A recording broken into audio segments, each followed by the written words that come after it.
Kamu tahu dia menyakitimu. Kamu tahu ini tidak sehat. Dan kalau kamu jujur, kamu tahu ini tidak akan kemana-mana. Tapi kamu tetap bertahan, masih mencoba, masih berharap, masih memberi kesempatan, lagi dan lagi. Setiap kali kamu mau pergi, selalu ada alasan untuk kembali.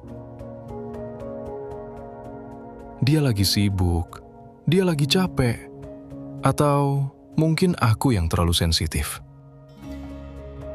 Sampai akhirnya kamu bertanya, kenapa aku nggak bisa lepas?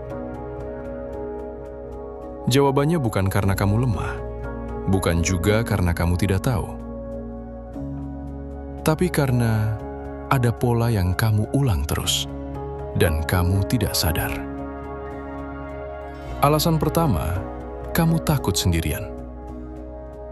Bukan karena dia luar biasa, bukan karena kamu tidak bisa hidup tanpa dia. Tapi karena kamu tidak siap hidup tanpa peran dia. Kamu terbiasa ada notifikasi, terbiasa ada yang ditunggu, terbiasa ada yang mengisi waktu kosong kamu. Sekarang bayangkan, semua itu hilang.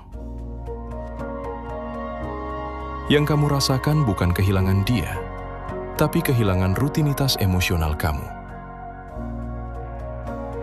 Kamu bangun pagi, refleks buka chat, kosong. Siang hari, ada hal kecil yang pengen kamu ceritakan, gak ada tempat. Malam hari, kamu buka galeri, scroll, berhenti di foto lama. Dan di situ muncul pikiran. Daripada begini, mending tetap sama dia. Counter thought yang sering muncul, sendiri itu menakutkan. Siapa lagi nanti yang peduli? Makanya kamu kembali. Bukan karena cinta yang sehat, tapi karena kamu belum siap menghadapi sepi. Alasan kedua, kamu sudah terlalu banyak memberi. Waktu, tenaga, perasaan. Kamu sudah sabar, sudah mencoba mengerti, sudah memperbaiki hal yang bahkan bukan salah kamu. Dan sekarang kalau kamu pergi, rasanya seperti semua itu sia-sia. Ini yang jarang disadari. Kamu tidak mempertahankan hubungan. Kamu mempertahankan nilai dari usaha kamu. Kamu ingat hari-hari kamu menahan marah. Kamu ingat momen kamu mengalah. Kamu ingat waktu yang kamu korbankan. Weekend, rencana, bahkan harga diri.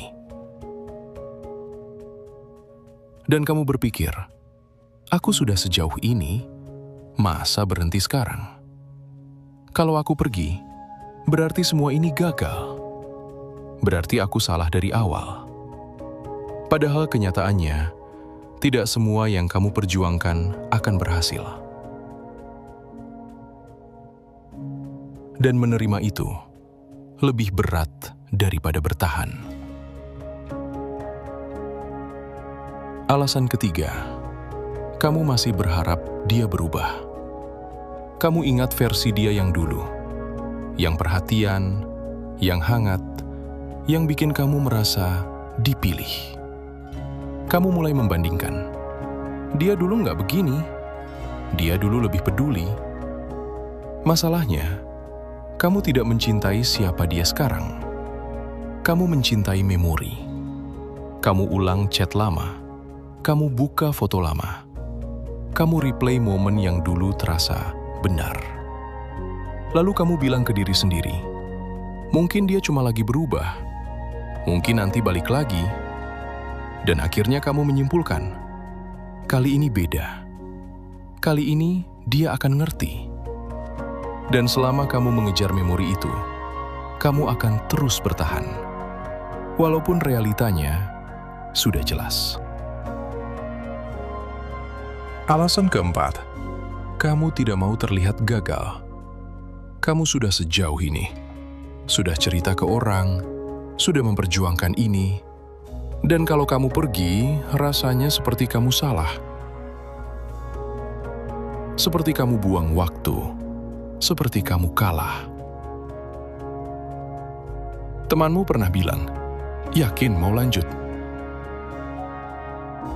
Kamu jawab, "Iya, kita lagi coba perbaiki."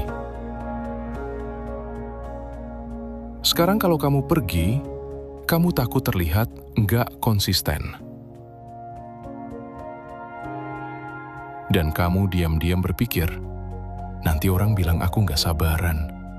Nanti orang bilang aku yang salah pilih. Padahal, pergi dari sesuatu yang salah bukan kegagalan.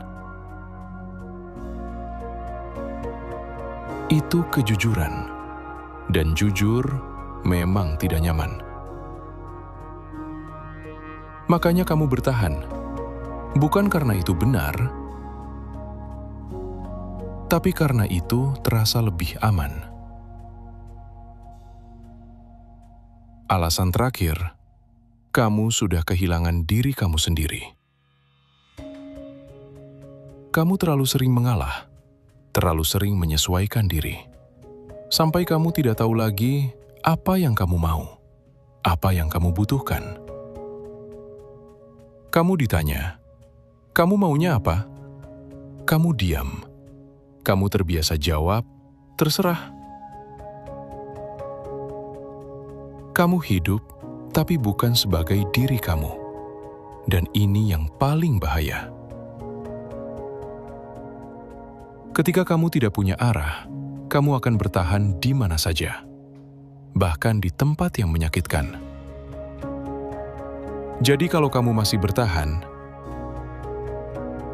mungkin bukan karena kamu tidak tahu ini salah, tapi karena kamu belum siap menghadapi hidup setelah ini. Dan itu wajar. Tapi dengar ini baik-baik. Semakin lama kamu bertahan di tempat yang salah, semakin jauh kamu dari diri kamu sendiri. Dan kalau kamu terus seperti ini, yang hilang bukan cuma waktu kamu, tapi diri kamu sendiri. Kamu tidak butuh keputusan besar sekarang. Kamu cuma butuh satu hal kecil, kejujuran. Untuk mengakui bahwa ini sudah tidak sehat. Dan mungkin itu langkah pertama kamu untuk benar-benar lepas.